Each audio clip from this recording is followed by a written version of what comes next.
사도신경으로 신앙 고백 드림으로 새벽 예배 시작합니다. 전능하사 천지를 만드신 하나님 아버지를 내가 믿사오며 그 외아들 우리 주 예수 그리스도를 믿사오니 이는 성령으로 잉태하사 동정녀 마리아에게 나시고 본디오 빌라도에게 고난을 받으사 십자가에 못 박혀 죽으시고 장사한 지 사흘 만에 죽은 자 가운데서 다시 살아나시며 하늘에 오르사 전능하신 하나님 우편에 앉아 계시다가 저리로서 산자와 죽은 자를 심판하러 오시리라. 성령을 믿사오며 거룩한 공회와 성도가 서로 교통하는 것과 죄를 사하여 주시는 것과 몸이 다시 사는 것과 영원히 사는 것을 믿사옵나이다. 아멘. 이 아침에 우리에게 주시는 하나님의 말씀은 사사기 11장 1절에서 11절 말씀까지입니다. 사사기 11장 1절에서 11절 말씀까지 말씀 찾으셨으면 한 목소리로 같이 읽습니다. 길르앗 사람 입다는 큰 용사였으니 기생이 길르앗에게서 낳은 아들이었고 길르앗의 아내도 그의 아들들을 낳았더라. 그의 아내의 아들들이 자라매 입다를 쫓아내며 그에게 이르되 너는 다른 여인의 자식이니 우리 아버지의 집에서 기업을 잊지 못하리라 한지라. 이에 입다가 그의 형제들을 피하여 돕 땅에 거주하며 잡류가 그에게로 모여와서 그와 함께 출입하였더라. 얼마 후에 암몬 자손이 이스라엘을 치려하니라. 암몬 자손이 이스라엘을 치려할 때 길르앗 장로들이 입다를 데려오려고 돕 땅에 가서 입다에게 이르되 우리가 암몬 자손과 싸우려 하니 당신은 와서 우리의 장관이 되라 하니 입다가 길르앗 장로들에게 이르되 너희가 전에 나를 미워하여 내 아버지 집에서 쫓아내지 아니하였느냐? 이제 너희가 환난을 당하였다고 어찌하여 내게 왔느냐 하니라.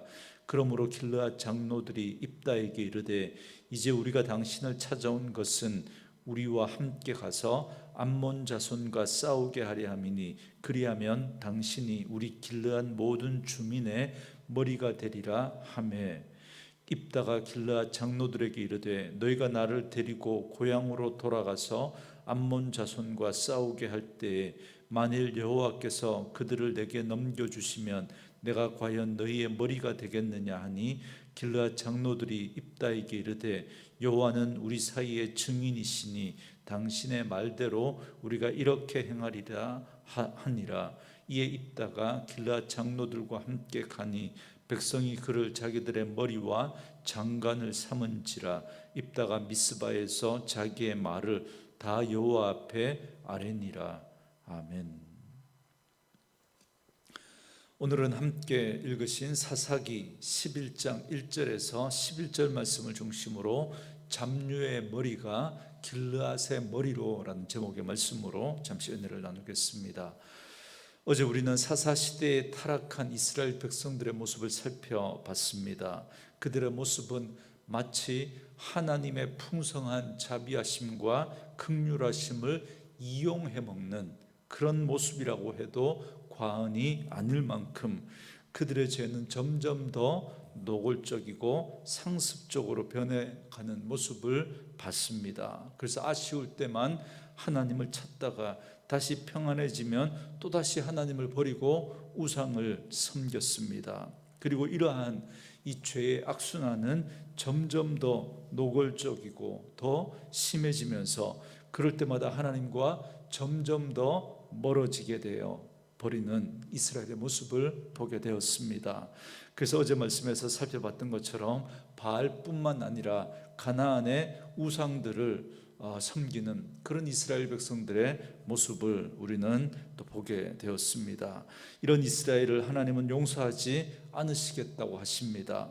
그럼에도 불구하고 또 한편으로는 이스라엘이 고통 가운데 부르짖는 것을 그냥 볼 수만 없으셨던 하나님께서 마음에 근심하셨던 그 모습을 보게 됩니다. 그래서 결국 그들을 외면하지 못하시고 또다시 구원하십니다. 그래서 이번에는 하나님께서 사사 입다를 부르십니다. 그 당시 이스라엘은 블레셋과 암몬의 오랜 압제에 시달리고 있었습니다. 특히 암몬 자손은 요단 동편의 길르앗 땅을 완전히 정복하려고 합니다. 또다시 이스라엘은 암몬으로 인해서 큰 어려움을 겪게 되었습니다. 그렇지만 아무리 눈 씻고 찾아봐도 이스라엘을 구원할 만한 사사가 보이지 않습니다. 다급한 마음에 백성들과 방백들은 어떻게 합니까? 어제 본문 마지막 말씀인 10장 18절에 보면 그들은 먼저 나가서 싸움을 시작하는 자가 있다면 그가 이스라엘의 우두머리가 되게 하겠다고까지 제안을 했습니다. 그만큼 절박한 상황이었던 거죠. 그런데도 도무지 이스라엘을 구원할 사사가 나타나지 않습니다. 그래서 그들은 이제 어떻게 하냐면 오늘 본문에 보면 입다를 찾아갑니다. 1절 말씀에 길르앗 사람 입다는 큰 용사였으니 기생이 길르앗에게서 낳은 아들이었고 그럽니다. 입다는 아마 굉장히 싸움을 잘하는 그런 용맹한 사람이었던 것 같습니다. 그러면서 입다의 출신 배경에 대해서 말해주고 있는데요. 입다는 길르앗 출신입니다. 그러니까 요단 동편을 차지했던 므낫세 지파 사람이었던 거죠. 그런데 그는 기생에게서 낳은 아들이다 그럽니다. 그러니까 서출이었던 겁니다. 그래서 아버지의 기업을 유업으로 얻을 수가 없는 처지였고, 또 2절에 보니까 그의 형제들의 미움을 받아서 아버지의 집에서 쫓겨나서 살아야 했습니다. 그래서 어떻게 됩니까? 3절 말씀에 보니까 이에 입다가 그의 형제들을 피하여 돕 땅에 거주하며 잡류가 그에게로 모여와서 그와 함께 출입하였더라 그럽니다. 그는 돕 땅에 거주했다 그럽니다.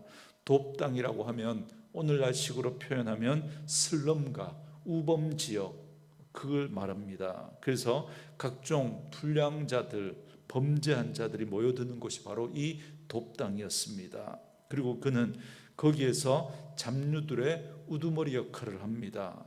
여기 잡류라고 하는 그런 좀 심한 표현을 썼는데요. 요즘 식으로 말하면 깍두기 아저씨들, 그러니까 불량배, 깡패, 그러니까 조폭의 투목이 되었다 이 말입니다. 그런데 길르앗의 장로들은 암몬의 침공이 가까워지니까 다급한 마음에 입다를 찾아갑니다. 그리고 그는 장관으로 삼고자 합니다. 이 싸움에 출정해 주기만 하면 장관으로 삼아 주겠다 그렇게 제안을 한 거죠. 이때 입다는 그 제안을 거절합니다. 7절 말씀에 입다가 길르앗 장로들에게 이르되 너희가 전에 나를 미워하여 내 아버지 집에서 쫓아내지 아니하였느냐? 이제 너희가 환난을 당하였다고 어찌하여 내게 왔느냐 하니라 그럽니다. 입다에게는 상처가 있었던 거죠. 기생의 아들이라고 길르앗에서 쫓겨나야 했습니다. 아버지 집에서 쫓겨났을 뿐만 아니라 그 마을 공동체, 그 고향에서도 쫓겨났던 거죠. 그리고 그때 그 결정을 했던 사람들이 바로 지금 이 입다에게 찾아왔던 이 방백들, 장로들이거든요. 그래서 그는 이스라엘을 등지고 살았습니다. 그런데 이제 와서 길르앗의 장로들이 와서 도움을 청하니까 도와주고 싶은 마음이 생기지 않았던 겁니다. 그러자 이 다급한 장로들은 이번에는 어떤 제안을 하느냐면 8절 말씀에 그러므로 길르앗 장로들이 입다에게 이르되 이제 우리가 당신을 찾아온 것은 우리와 함께 가서 암몬 자손과 싸우게 하려 함이니 그리하면 당신이 우리 길르앗 모든 주민의 머리가 되리라 하매 그럽니다. 장로들은 처음에는 장관을 제안했습니다. 그러다가 입다가 거부하니까 이번에는 길르앗 모든 주민의 머리로 삼겠다 그럽니다. 다시 말하면 왕으로 삼겠다 이 말인 거죠. 파격적인 제안을 합니다. 입다는 이 제안에 기가 쏠깃합니다. 그래서 9절 말씀에 입다가 길르앗 장로들에게 이르되 너희가 나를 데리고 고향으로 돌아가서 암몬 자손과 싸우게 할 때에 만일 여호와께서 그들을 내게 넘겨주시면 내가 과연 너희의 머리가 되겠느냐 하니 그럽니다. 입다는 장로들에게 재차 그들이 제안한 그 제안에 대해서 다시 묻고 나서 10절에 그들의 확약을 받아냅니다. 그래서 마침내 길르앗 땅의 우두머리와 장관이 되었다 그럽니다. 한마디로 말하면 왕이 되었다는 거죠. 우리는 이러한 입다의 모습에서 앞에서 살펴봤던 아비멜렉의 그림자가 어른거리는 걸 우리는 보게 됩니다. 아비멜렉은 스스로 왕이 되고자 했지만 입다는 백성들의 추대를 받는 형식으로 길르앗의 우두머리가 됩니다. 그러나 그 첫 시작이 어찌 되었든지 간에 아비멜렉이나 입다나 크게 다르지 않은 모습을 보게 되는데, 그게 뭐냐면 그들은 지금 권력에 대한 욕심에 사로잡혀 있다는 겁니다. 우리는 사사기를 보면서 기드온 이후에 바로 이러한 사사들의 타락한 모습을 거듭 보게 됩니다. 물론 사사는 한시적이나마 백성의 지도자가 되어서 백성들을 다스리는 권력을 갖게 됩니다. 그렇지만 사사기를 통해서 우리가 계속해서 확인하는 건 뭐냐면 이스라엘의 왕은 오직 하나님이시라는 겁니다. 그러므로 왕이 되려고 하는 그 권력에 대한 욕망을 가지면 안 됩니다. 다시 말하면 권력이 목적이 되어서는 안 된다는 겁니다. 권력이 목적이 되어버리는 순간 하나님의 나라는 세상 나라와 전혀 다를 것이 없어지게 됩니다. 여러분, 왜 많은 사람들이 정치인에 대해서 혐오감을 느낍니까? 권력에 사로잡힌 추악한 인간의 민낯을 우리는 그 정치인들에게서, 권력을 탐하는 그들의 모습에서 우리는 보기 때문에 그렇습니다. 그 권력의 욕심 앞에 정말 추악한 인간의 그 모습들, 정말 자기중심적이고 자기의 이해관계 속에서 손바닥 뒤집듯 하면서 그렇게 뒤집는 그들의 모습들, 없는 말도 지어내고 있는 말도 없는 말처럼 그렇게 하는 그들의 모습들을 우리가 보기 때문에 그렇습니다. 그렇지만 이스라엘의 사사는 그렇지 않습니다. 그러면 안 됩니다. 그들에게 허락된 권력은 하나님이 주신 것이기 때문에 그것으로 하나님의 뜻을 이루고 하나님의 백성들을 바르게 인도해야 하는 것입니다. 그러나 오늘날 이 입다의 모습에서 우리는 권력에 대한 욕심에 사로잡혀 그것을 사유화하려고 하는 그의 잘못된 모습을 보게 되는 겁니다. 그래서 그는 이스라엘의 구원에는 관심이 없습니다. 오직 그 권력에만 관심이 있었던 거예요. 그래서 이스라엘을 암몬의 손에서 구하는 것, 단지 그건 권력을 얻기 위한, 권력을 갖기 위한 수단으로 전락해버립니다. 하나님도, 하나님이 주신 사명도, 하나님의 목적도 이건 다 수단으로 전락돼 버리고 맙니다. 뭘 위한 거요? 자기의 권력을 성취하기 위한 그런 수단으로 전락해버리는 거죠. 바로 이러한 모습이 기드온 이후에 변질된 사사들의 모습에서 우리는 자꾸만 그 모습을 보게 되는 겁니다. 그래서 우리는 사사 그러면 믿음의 용사들이라고 그렇게 생각을 하지만 사실 대부분의 사사들이 하나님 앞에 쓰임받았다가 결국 그렇게 이스라엘을 구원해내지만 결국에는 안타깝게도 변질되고 타락해버리는 그들의 모습. 그래서 세상의 왕들처럼 자신의 그 권력에 대한 그 욕심 때문에 그 권력을 남용하고 또 하나님 앞에 그릇 행하는 그들의 모습을 보게 됩니다. 이러한 권력의 욕심은 기드온에서부터 그 징조가 보이기 시작하더니 아비멜렉에게서 노골화되어지고 이 입다에 이르러서 그 절정에 이르게 됩니다. 그래서 입다는 이러한 권력에 대한 욕심에 흔쾌히 이 장로들의 제안을 수락합니다. 그래서 장로들과 함께 길르앗에 돌아가게 됩니다. 11절 말씀에 이에 입다가 길르앗 장로들과 함께 가니 백성이 그를 자기들의 머리와 장관을 삼은지라. 입다가 미스바에서 자기의 말을 다 여호와 앞에 아뢰니라 그럽니다. 그리고 길르앗으로 돌아간 입다는 이스라엘 군대가 머물고 있는 미스바에 도착해서 자기 말을 하나님 앞에 아뢰었다 그럽니다. 그게 어떤 내용인지 구체적으로 나와 있지는 않지만 아마도 그는 자신이 공식적으로 이스라엘을 이끄는 지도자가 된 걸 하나님 앞에 아뢰고 하나님께서 이 전쟁을 주관하시고 이 전쟁을 승리로 인도해 주실 것을 아마 기도하지 않았겠습니까?